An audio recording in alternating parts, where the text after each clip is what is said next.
is a reception at 5:15. 5:15 is, if you can do that, that's perfect. So it's just for, I mean, of course, then people can ask questions and interact with you afterwards in the reception too. So, no, because I have no idea. But who knows that? Let me see. Welcome back. Please take your seats. There's a question about how the computer works. Would you mind, Colarte? Okay. There's a question on the computer there. Welcome back. I hope you had a good coffee and cake. And now we're going to take our seats again.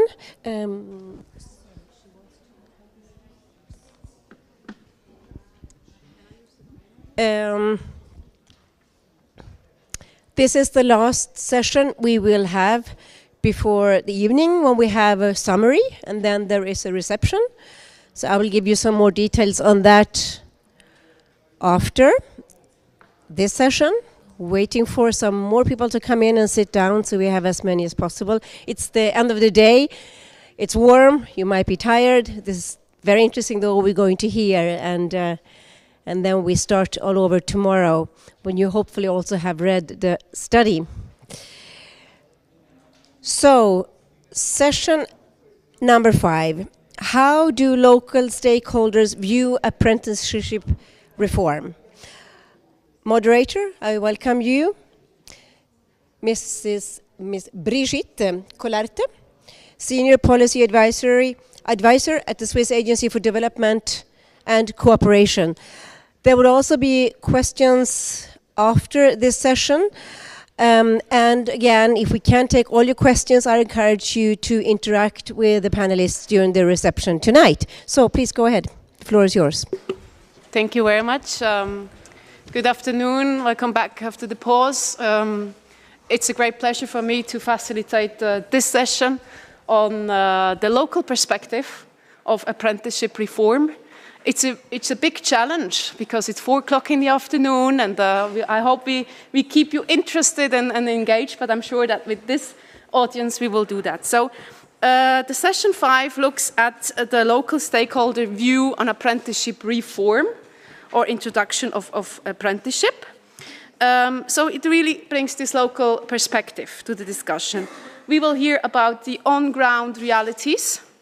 We will hear about challenges in introducing apprenticeships or in reforming apprenticeships. And we will hear about local or regional initiatives that attacked these challenges and brought in some solutions. And we might also hear about the collaboration of local, regional and global actors in apprenticeship reform. So I'm very happy to have a great panel today here with representatives from Tanzania, Korea, Saudi Arabia and Russia. So we have different regions represented. We have representatives from academia, from the public sector and from the private sector. So this should give us really an image of what does it mean on the ground. So I'd like to introduce our speakers today. To the end of the table, we have Mr. Mohammed Almussad. He is a representative of the Council of Saudi Chambers. Mr. Almussad is an expert in human capital and law, and he is member of various governmental committees, such as the Riyadh Training and Recruitment Center and the Human Resource and Labor Market Committee at the Riyadh Chamber of Commerce. So with him, we will have the private sector perspective. Then we have Mrs. Polina Ananchenkova. She is coming from academia. She is a professor of the Department on Non-Production Sphere and Social Technologies of the Academy of Labor and Social Relations in Russia. Polina is an expert in modernization of national education system. And recent research topics include the innovation system of professional training, corporate education and corporate university cooperation, a topic that has been touched upon widely today already. Then we have Mrs. Kyong-Rim Kwak Sorry for the pronunciation of your name. She is a Deputy Director of the Human Resource Development Service of Korea, so a public institution. She has been working in this service since 2008, and she has participated in a number of national competency standards facilitations. And now she's in charge of developing guidelines for a dual system training program, of which we will hear more within shortly. And the last but not least, we have Eric Francis Shitindi, a permanent secretary of the Prime Minister's Office responsible for labor, youth, employment and persons with disability in Tanzania. Mr. Shitindi has held several senior positions in the government and was permanent secretary of the Ministry of Labour and Employment from 2011 to 2015. So he has led development of policies and reforms of labour laws, of social security, employment and skills development. So I'm very much looking forward to the presentation. I will give the floor to Mr. Mohammed. Thank you very much, Brigitte, for the introduction, and thanks to the ILO for the invitation to speak in front of such a distinguished audience in regard of the apprenticeship reform. Now, to start with, we need to speak about what kind of initiatives Saudi Arabia have made in order to do the reform of the apprenticeship system that we had. Unfortunately, the issue we had was that there was a big gap between the technical and vocational training and the trainee themselves, the apprentices, and the private sector itself.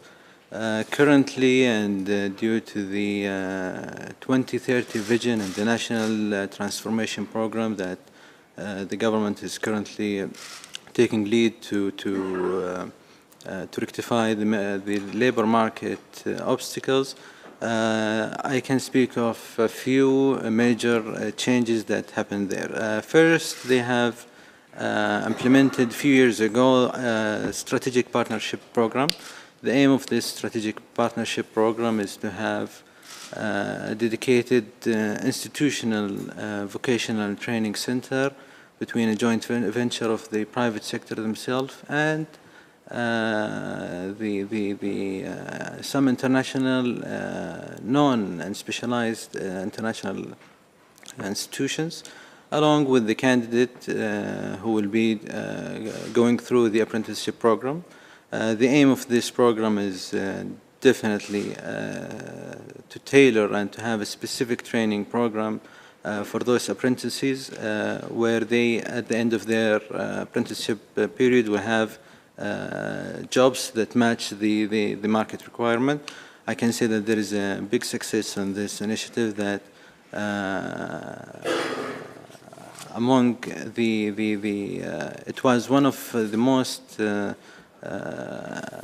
applicant in terms of the many programs that the institution held. Today we have 25 training institutions specifically for these purposes, varies from electronic, mechanic, dairy production, aviation and transportation, with a joint venture of what we call the College of Excellence, which are college operated through international institutions from Japan, New Zealand, Canada and USA. The second initiative, which is called the Joint Training Program, where private sector actually go to the TVTC, the Technical and Vocational Training Corporation, and check with them the top talent, top candidate, and top potential that they have studying among their existing training program. And then at the end, they have together a joint custody and the supervision of the learning processes, where they try to find the best candidates who, at the end of the apprenticeship program period, will find a suitable job to them. The last initiative I would like to speak about is the flexible training program, because one of our major challenges, and I'm going to address this more in details in a few minutes, that the duration period of the apprenticeship programs is kind of an obstacle to the private sector who are looking to have fast, let's say, results, and they cannot wait for 2 to 3 years to end the apprenticeship program. This flexible program give the apprentices the chance to divide their training program into a separate module where they can study some of it and have then a period to work and to continue their on-the-job training and get back to the study, taking into consideration that at every phase and every module they are going to have a certificate for it till they finish the last requirement of the total program. Now in general, now as we spoke about the initiative, what kind of challenges we're facing, and putting into consideration also that 90% of commercial entities in Saudi Arabia are SMEs, definitely the cost and the training duration of the apprenticeship program that is addressed today is an issue. We can see from reality and from numbers that most of these programs are either the participation on it and the sponsorship of it is done by major and big companies. Small and medium companies cannot actually afford to do so. This is because of the lack of awareness of the long-term gains. The second, which is the number of jobs available on the market. We have an issue of commercial concealment, and this is creating a lack of job for the job seekers because unfortunately small and medium companies have a big dependency on expats in these positions where their salaries and level of skill is vary from up to down, and local apprentices cannot have their chance at the labor market. And at the end, I could say that we have an issue also of occupational monopolization of some jobs, where even though that we have the apprenticeship program to have more and more locals, more and more qualified people into these jobs, but due to the monopolization of some on the sector itself, this cannot be tackled. Now at the end, one of the key solutions to find an alternative of the obstacle that we have, our Human Resources Development Fund have launched at the beginning of this year a new program that is supposed to increase the level of skills of locals. In few words, the main idea of this program is to give apprentices a chance to have on-job training for a period of 3 to 6 months. This is in order to tackle the duration issue, and to pay a subsidy and to be responsible of the social insurance and the medical insurance for the apprentices during the said period, which is favorable to the private sector. And thank you very much. Thank you very much. I will hand over to Ms. Polina. Thank you very much. Good day, dear colleagues.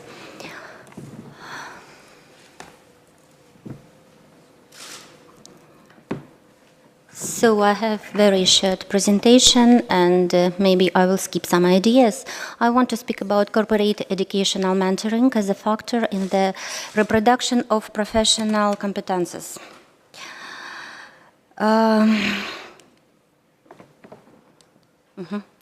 So I think we understand that educational system is the main part of developing soft skills and preparing competences of our students. I work in university, in Russian university.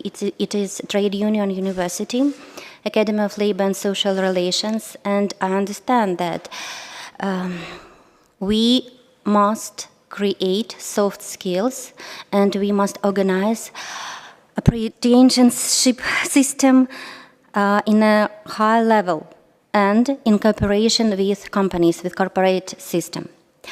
And another part of this problem is its mentoring system. Why business organize mentoring system? Because business understand that specialists who finished university, they are not ready to be good specialists. We must understand that in educational system, our students spend about 6 or maybe 8 years. According to the Russian educational system, students spend 2 years in college, 4 years in bachelor programs, and 2 years in master programs. More than 80% of college graduates want to develop their education in bachelor programs, and more than 67% of graduates of bachelor programs want to continue their education in master program. So it's about 8 years that young people spend in university. 8 years. It's a very long time. It's a very long time, but at the end of this time, they are still not able to be a good specialist in practice. That's why corporate sector organize mentoring system, and they are the main stakeholder of new educational system. Sorry.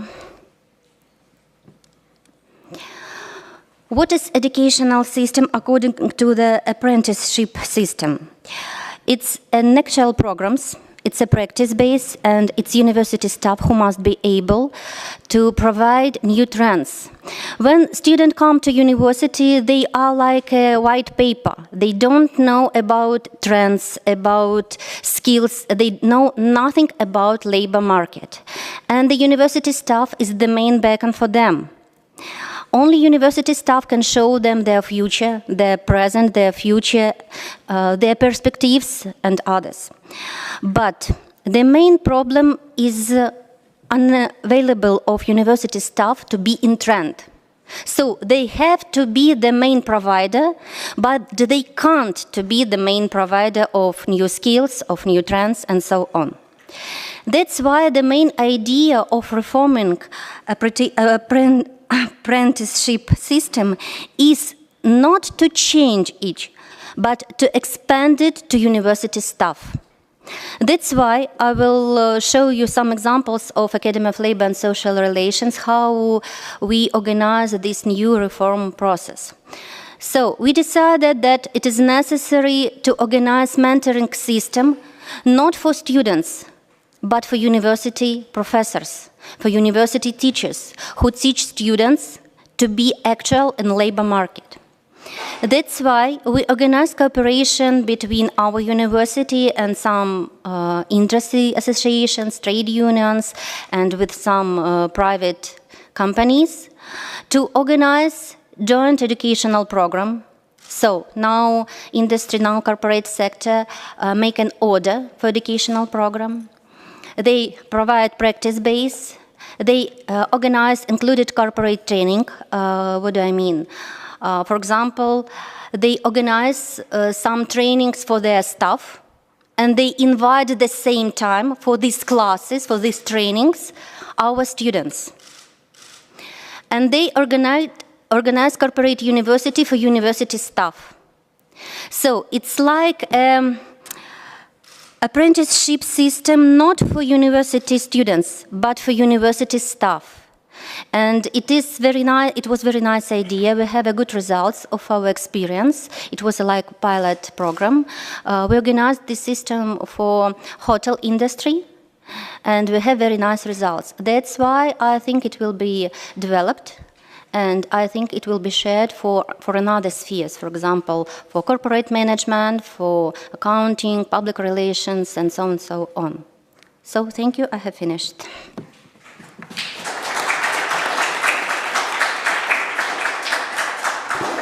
Thank you very much, Polina. So we heard an interesting example of apprenticeship for university staff. The next example comes from Korea, from the Human Resource Development Service. So the floor is yours. Yeah, my pleasure to attend this kind of conference as a speaker. And in Korea, we call apprenticeship just to work learning dual system. So the key challenge in improving our apprenticeship is to make a role related to apprenticeship systems. We introduced apprenticeship benchmarking advanced cases such as Germany and Switzerland 5 years ago. So compares those countries, this Korea is baby step. Yeah. Until now, we don't have any legal systems to support apprenticeships. So I think the Act 2 related to apprenticeship make the status of learning workers guarantee, and the certificate after the apprenticeship can be converted into national technical qualifications. I think Germany has addressed this challenge. First of all, the apprenticeship training is regulated by the German Federal Vocational Training Act. And also, apprenticeships acquired after apprenticeship training are presented in the National Qualifications Framework, DQA. I think that the long history and legal system make German apprenticeship excellent. To strengthen apprenticeship in our country, the transition of thought is necessary. So far, most Korean people have thought that the training of human resources is the role of educational institutions. In fact, the demand of manpower is company. Now, the number of companies participating in apprenticeship is about 12,000 companies in Korea. I believe the financial support of the government made this quantitative growth only for 5 years possible. I think it is important for HR development to become a part of the company itself, recognizing that it is corporate responsibility to develop its own capabilities, even without financial support from the government. Yeah, that's it. Thank you for listening.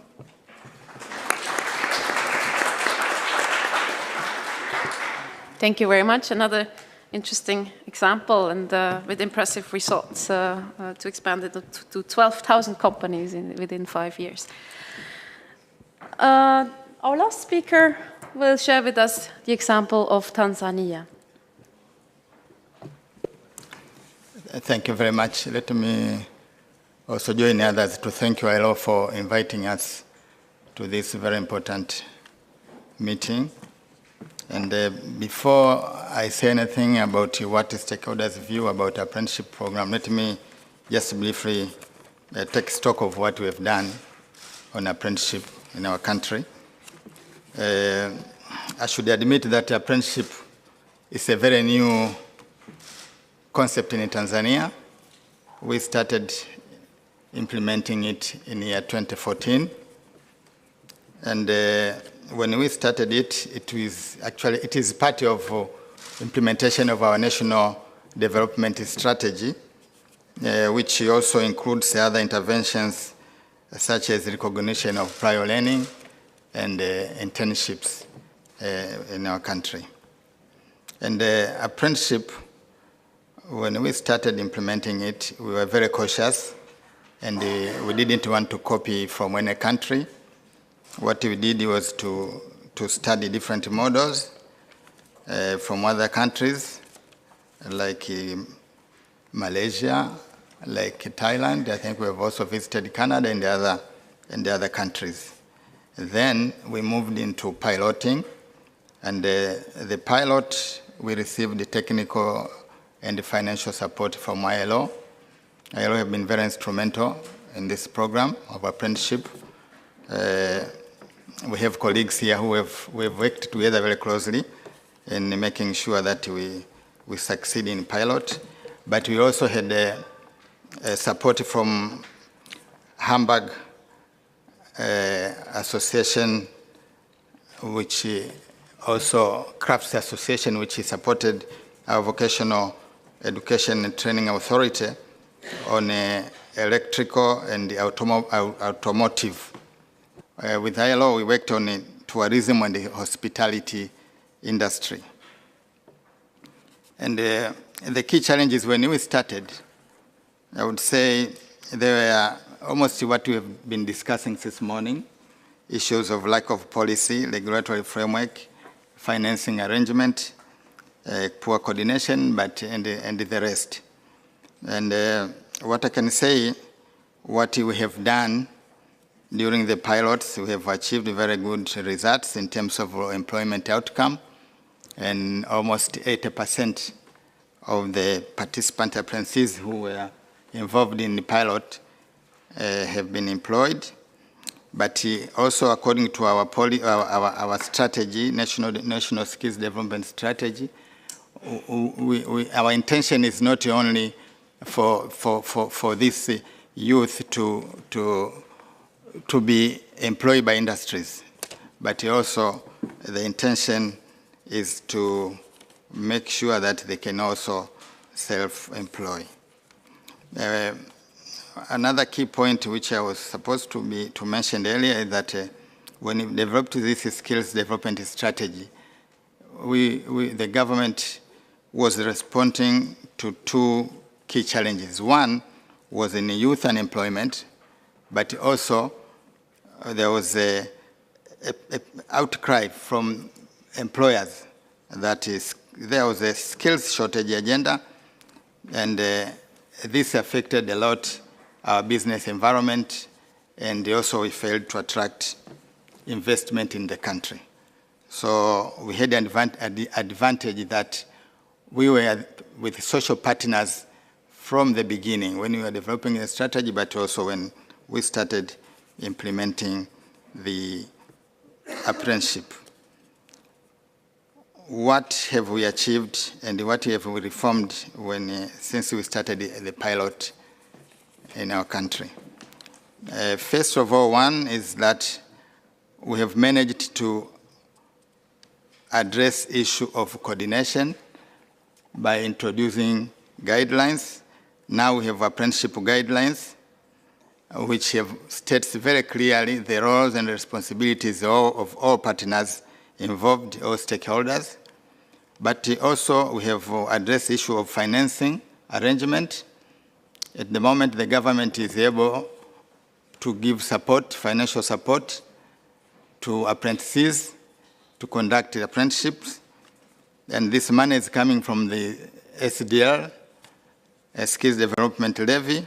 Initially, the employers wanted to reduce, complain that our SDL was very high, but we managed to engage them that it was disadvantage to them to reduce the SDL, and what we did was to argue with the government, with the Minister of Finance, to make sure some of the SDL that is collected is reallocated to the Minister of Labor, to our office, so that we can also fund these programs. So now, apprenticeship, internship are all funded by the government. But also, in developing the guidelines, let me also express appreciation again from the ILO, because they are there behind us, giving us technical support in developing all these guidelines.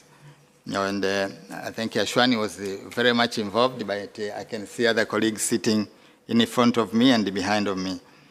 So apart from financial and the guidelines, what we are doing now is to recognize the apprenticeship into our policy framework, in employment policy, but also we will soon introduce it in our labor laws, so that the apprenticeship becomes recognized in the policy and the regulatory framework. What do our stakeholders say about our reforms? One, I would say, we have received positive comments from our employers, where the skills mismatch have been reduced, but also from government side, apprenticeship is also helping to tackle an employment challenge. As I stated earlier, that only from pilot we have seen that the performance is good, almost 80% of them have been absorbed. But also, it helps the youth to gain soft skills. That is working culture, so that they can, and work ethics. But also, we are informed that there is improvement in productivity, but parents also are very happy because now their kids can get opportunity to be employed through apprenticeship training. Apart from this success, we foresee some of the challenges that we have experienced from the pilot. One is that there is a limited number of workplaces to conduct apprenticeship. So now after pilot, what we are thinking is to roll out, especially in the hospitality industry and the tourism and the other areas, but also look into other areas that we can also, which we have comparative advantage. We are looking at the manufacturing, especially on textile industry and the leather good products, also to introduce apprenticeship. So we think the challenge is a limited number of workplaces. Also, we have experienced unwillingness of employers to accept conducting apprenticeship in some cases. So this is another area which we think government will continue engaging employers and social partners to make sure we get more places. Another area which we think we need to be addressed soon, it is a qualification framework. I think some of my colleagues have just mentioned. And finally, it is the stigma, because at the moment this is done under the level of vocational education. And as mentioned earlier by some of the discussants here, there is a stigma by some parents not to take their kids to this level, because most of the time it is only people who have failed to go to the higher level education are the ones who are absorbed in a vocational education. Thank you very much for listening.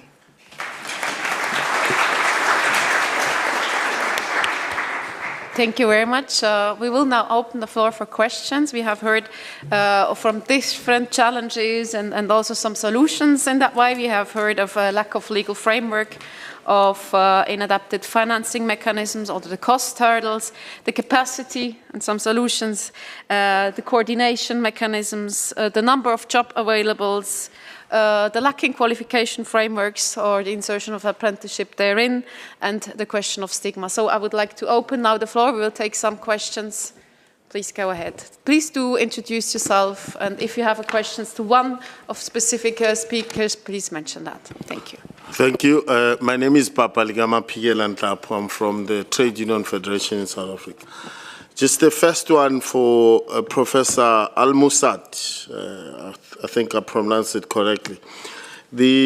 In South Africa, we have a big problem with regards to the TVET lecturers going into the workplaces, because many of the TVET lecturers do not come from industry. And I can imagine what are the sorts of problems we have with university lecturers and professors having to relate with industry, which is an even bigger problem for me. So if you could share some experiences as to how you've gone through that. And for you, Mr. Shitindi, one of your responsibilities is to take up the disabled people. And in South Africa, we have a big problem with regards to the uptake of disability in learning programs, be it apprenticeship or any other programs. So if you could share the numbers with regards to how are you working through that particular exercise and how are you winning?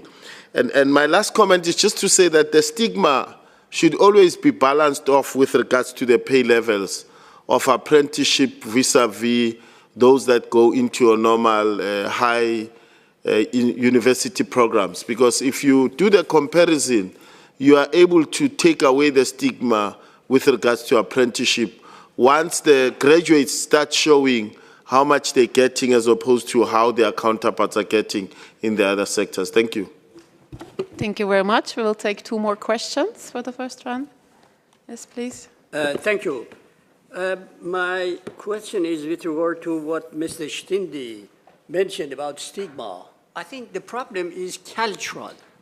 In developing countries, apprenticeship is not regarded with high values.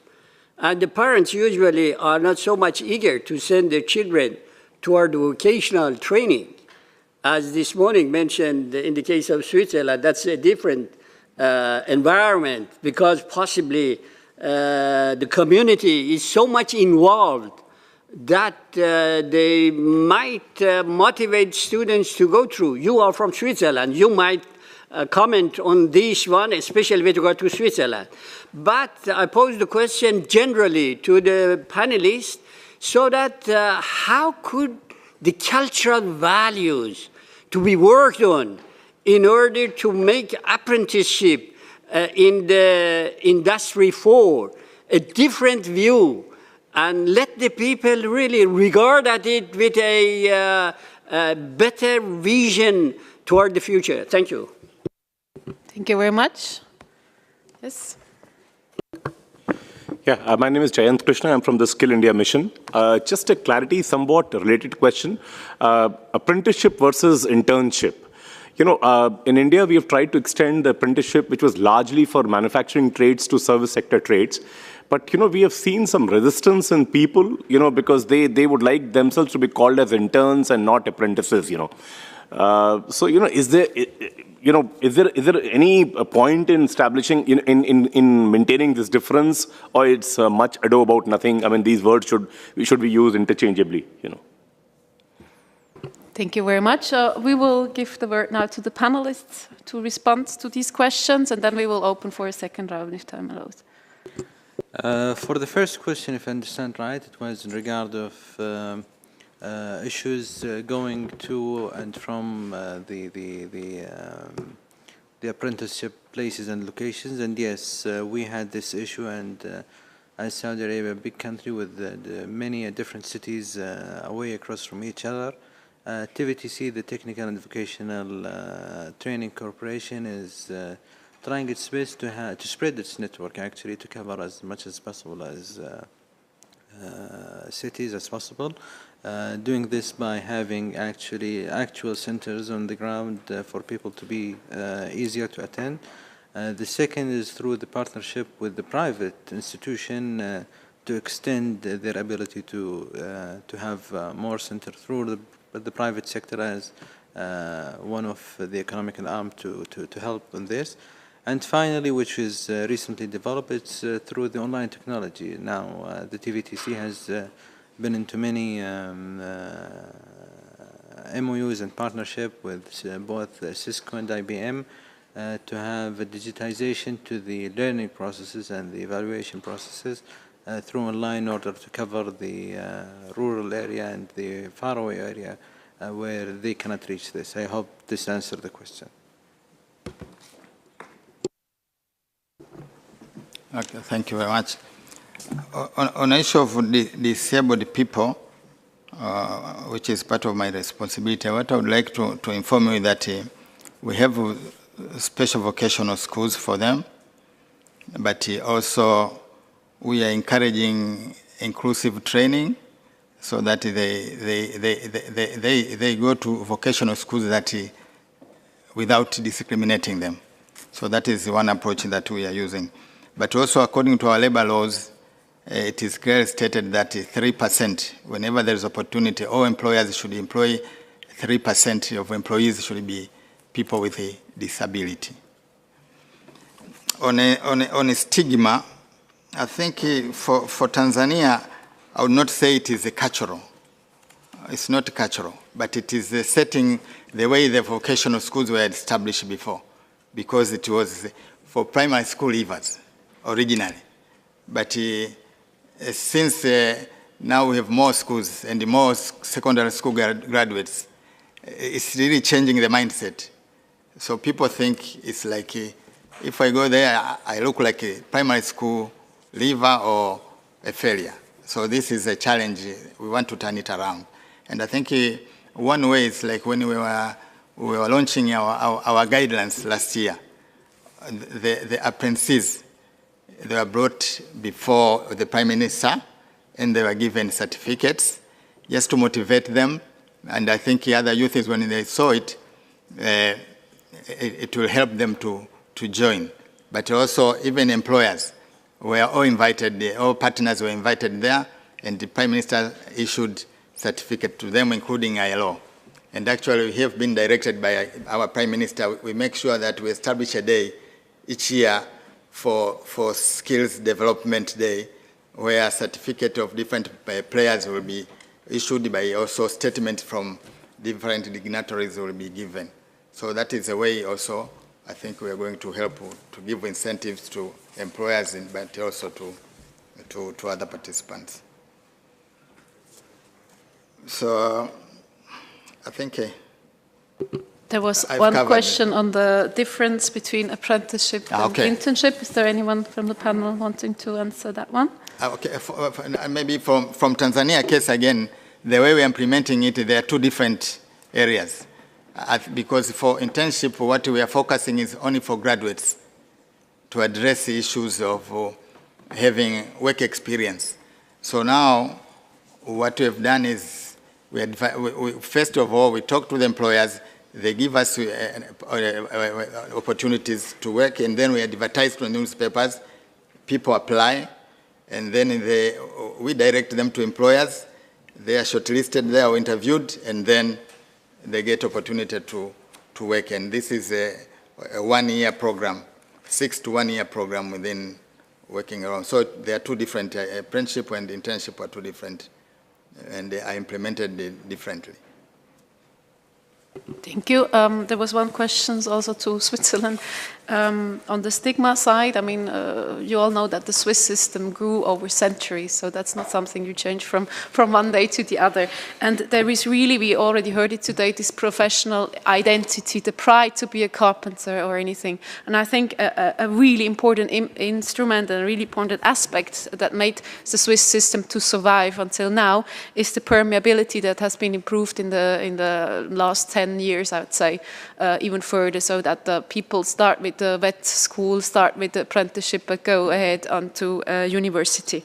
So these are factors, but I would subscribe also for my work in the international cooperation that maybe targeting new professions, Industry 4.0, could be a good option to increase attractiveness. In Switzerland also there are a lot of campaigns ongoing to promote apprenticeship or to promote the vet sector. I think this is also makes part of the puzzle. I mean, this is many different aspects. So then I will, the moderation gave us 15 minutes, additional minutes, so I will take some other questions.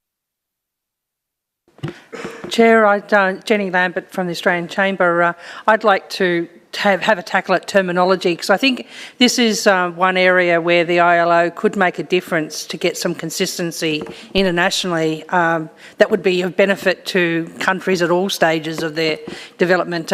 We've absolutely butchered terminology in Australia, so I don't hold ourselves out as the best example. But if I could suggest that there's been long-standing, even though the government calls apprenticeships in a broader sense, industry parties call trade or license, often facing licensed occupations, apprenticeships that last 3 to 4 years. The stakeholders call them apprenticeships. The Indian example of non-trade or like maybe in finance sector or insurance or in business or in hospitality and tourism, we call them traineeships. So, and that's, even though the government calls them apprenticeships, the stakeholders call them traineeships, and everyone's happy with that. So apprenticeships, traineeships, internships are seen at the higher education level as part of the work integrated learning, strategy. And the government in Australia has butchered that again by using the term internships for work experience to try and get young unemployed people back into work. So we don't hold ourselves out as an example, but the stakeholders have got a clearer view than quite often government policy does. And I think if there's one thing the ILO could probably help with is trying to get a better uniformity of terminology. Thank you. Thank you very much. We will take 2 more questions or statements, please. Hello. I'd just like to comment on something that Jayant Krishna raised before, which was promoting apprenticeships and trying to encourage people to take up apprenticeships. There's another stakeholder perspective there, is that if you take the Construction Sector Skills Council in India as an example, is their employment patterns. And in that sector, you have construction contracting companies that take people on at a very low wage for very short periods of time. Now, for young people who are aspirational, it doesn't matter how much you try to promote that sector to them, and the Sector Skills Council have been doing that. The young people are not interested when they see that there is no real future and that it's a precarious future there as well. So employment patterns is another thing that particularly governments should be considering when they're looking at trying to make apprenticeships attractive to young people as well. Thank you. Is there one last question? Yes, please, over there. Can you please put on your microphone? Yes. The corporate educational is foreseen or is the objective, and they have arrived to organize corporate university for university staff, while they are looking for creating soft skills in corporate companies.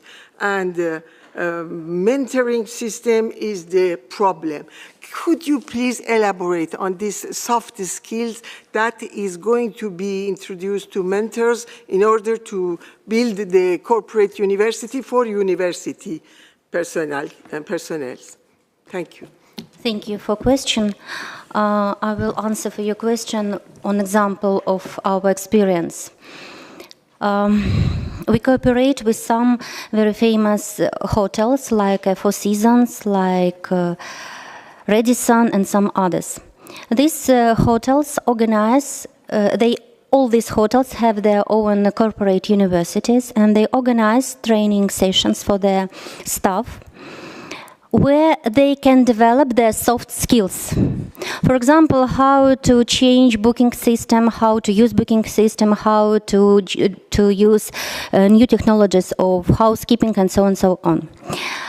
The main idea is that university teacher doesn't know about these new technologies, and that's why they can't provide these knowledges and these skills for students. How can we change this situation? We can do it very easily. When hotel organize training session for their staff, they invite university teachers to take part in this session like a staff, like a real staff, and to use these new technologies by their own hands, to have a small but experience of using these new technologies. Then, the next day, they come back to university and they can explain their new knowledges, their new skills for students. That's why corporate university becomes a university for staff, for university staff. Yes. Thank you. Mr. Shitindi, would you like to respond to the comment on employment patterns or selection of sectors? Thank you very much. I mean, in terms of selection of sectors, now again, using our experience, that first our National Skills Development Program is a derivative of our National Development Program. And that is where we have identified priority sectors. And we have 6 priority sectors. So since we were doing pilot, we started with these two sectors, hospitality and tourism and hospitality industry. And also, as I said, because we are also aspiring to become a middle income by 2025 through industrialization. For us also manufacturing, especially, as I said, textile because we grow cotton, so we want to do value addition within the country. But I think we are second ranked in Africa, with the country with the higher livestock population. So we also want to take advantage on leather goods and products. So that's why we have this within our national development program. So I think that could be one way, but I think we differ from country to country. Thank you very much. There was one comment about the role of the ILO in consistency of terminology. I don't know if the colleagues from ILO would like to react on that. Thank you very much. We take note of your suggestion about providing clarity on the differences between different terminologies. But I'd like to just invite your attention to the ILO toolkit, where one chapter is exclusively devoted on this one, chapter 2, where we deliberated at length what are the different terminologies used, what are the differences are there. And we have come up with a definition also on the what is a quality apprenticeship. But in case after that one, if you have any suggestions, feedback, please write to us. We will definitely consider your further suggestions. Thank you. Thank you very much. With this, we will close the session now, and I will hand over to the moderator. Thank you very much to the speakers and to the public for the questions. Thank you. Thank you, Ms. Colarte. Moderator, thank you so much, the panel, very interesting. Thank you so much. We've come till the end of this day. I have 3 important things to say. Number 1 is do not forget to download the survey on the national initiatives to promote quality apprenticeship in G20 countries. It was launched this morning by the ILO Director General. It's on the webpage, so please download it, read it tonight. If you have the energy, and come back tomorrow with fresh ideas and comments. It's the first thing we're going to discuss tomorrow morning. Second thing I want to say is that do not forget your magnetic badges. You need them tomorrow morning to come back in here. And the third thing I'm going to say is that now we're going to have a summary, I think. Yes. So you're welcome up, please. And give us a summary of what we have heard today in the sessions. Take the mic. Great, yeah. Thank you. Thanks, ladies and gentlemen, for your attention and your participation today. It's been a long day. Apologise for the air conditioning in the room. The building's under renovation at the moment, and it's a pretty hot day outside here in Geneva. So I think the building's struggling a little bit to cope up. But I hope you found the discussions stimulating and an opportunity for you to reflect on how apprenticeships work where you come from, but also where other people who you've heard from come from today. I think we've heard, there's a lot of challenges still. There are opportunities for apprenticeship systems, but there are also plenty of good examples of how those challenges can be addressed. And we heard some of the speakers describe some of those initiatives and give you an indication of how some of those challenges can be addressed. But I think, the question about what is an apprenticeship system for and how do you judge whether or not it's fit for purpose, I think is still sort of with us, because I really liked that spider sort of diagram that Professor Smith put up, because I think it really highlighted the tension that apprenticeship systems are under, because they're being pulled in different directions and there are different expectations put on the system as a whole, as well as the actors within them, because there are different expectations that are placed on there.